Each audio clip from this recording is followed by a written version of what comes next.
to episode 2 of Law and Batting Order. I'm your host, Tony Iliakostas. Here are some quick hits from the past week. Week 16 was an interesting and exhilarating week. The Giants beat the Jets as the visiting team in one of the most crucial games of their season, and they will head into Week 17 at home against the Cowboys and fight for the NFC East title. But Week 16 was far from breezy as New Orleans Saints quarterback Drew Brees broke Dan Marino's record for the most yards recorded by a quarterback in a single season. Marino set the record with 5,084 yards in 1984, but in front of a national stage on Monday night during the fourth quarter, Brees threw a 9-yard touchdown pass to Saints running back Darren Sproles to shatter the 27-year-old record and give Brees the lead with 5,087 yards. He has a chance this week to further advance the record. Congrats to you, Drew Brees. Things got pretty stormy between two Oklahoma City Thunder players. Point guard Russell Westbrook and forward Kevin Durant got into a verbal altercation Wednesday night versus the Grizzlies. During the game, Westbrook became very agitated when he passed the ball to fellow teammate Thoba Cephalosha and used an expletive to tell him to shoot the ball. A timeout was called soon after in which Durant and Westbrook got into an argument.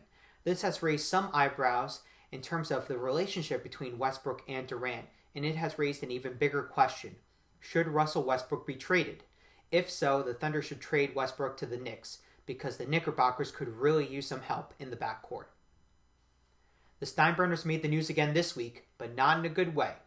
On Tuesday, the IRS filed a lawsuit against New York Yankees general managing partner Hal Steinbrenner for claiming an erroneous tax refund of over $670,000.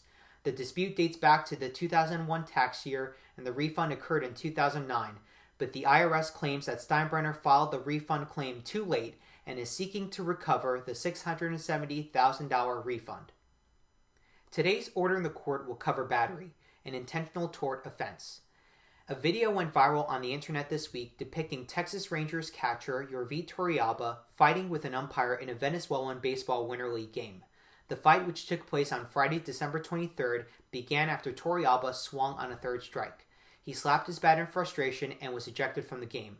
Torrealba then approached the umpire, argued with him up close and personal, and shoved the umpire's face in front of the whole stadium and viewers.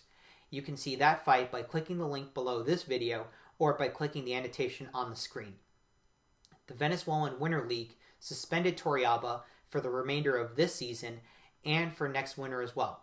This adds up to a grand total of 66 games. The league stated that Torrealba's unacceptable act of aggression was in direct violation of the rules of the Venezuelan League.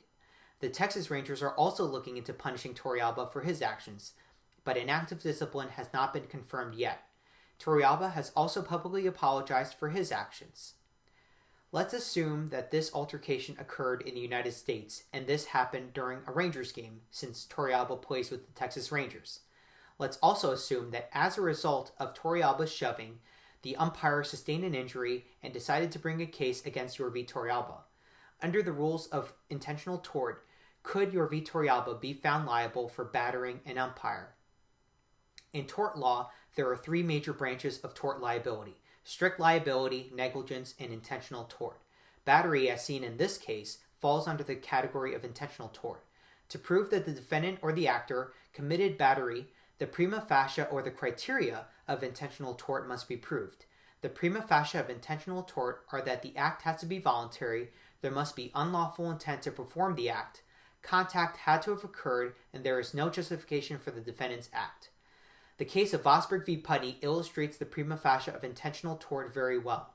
The case involved one defendant student kicking the plaintiff, who was another student, in the leg once class had started. However, the defendant's kick led to the plaintiff sustaining an injury that was so severe that it deteriorated his bone structure and debilitated the plaintiff from ever using his leg again. The court held that the kicking met the prima facie of intentional tort because the defendant's kick was voluntary and it was unlawful to kick once class was called to session. Thus, the defendant was held liable for his actions. In the case of Torrealba shoving the umpire, Torrealba could be held liable for intentionally battering the umpire. The voluntary act was shoving the umpire in the face. To commit a voluntary act means to deliberately contract muscles in your body to perform an act. Here it was Torrealba deciding to lift his arm up and push the umpire in the face. Second, unlawful intent involves committing an impermissible consequence. Here, the impermissible consequence was not only physically fighting during a baseball game, which is not commonly seen.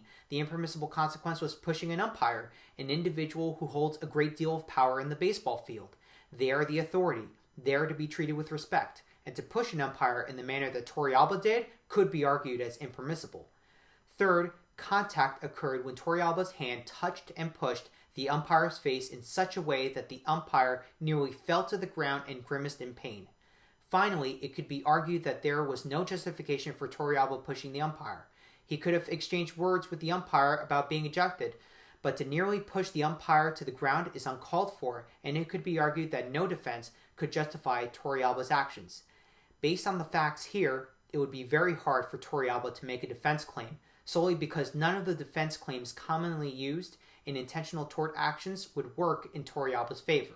For this reason, if the umpire were to bring a case against Torrealba for intentional tort, it could be easily argued that Torrealba was a tortfeasor and could be found liable for battery under the branch of intentional tort.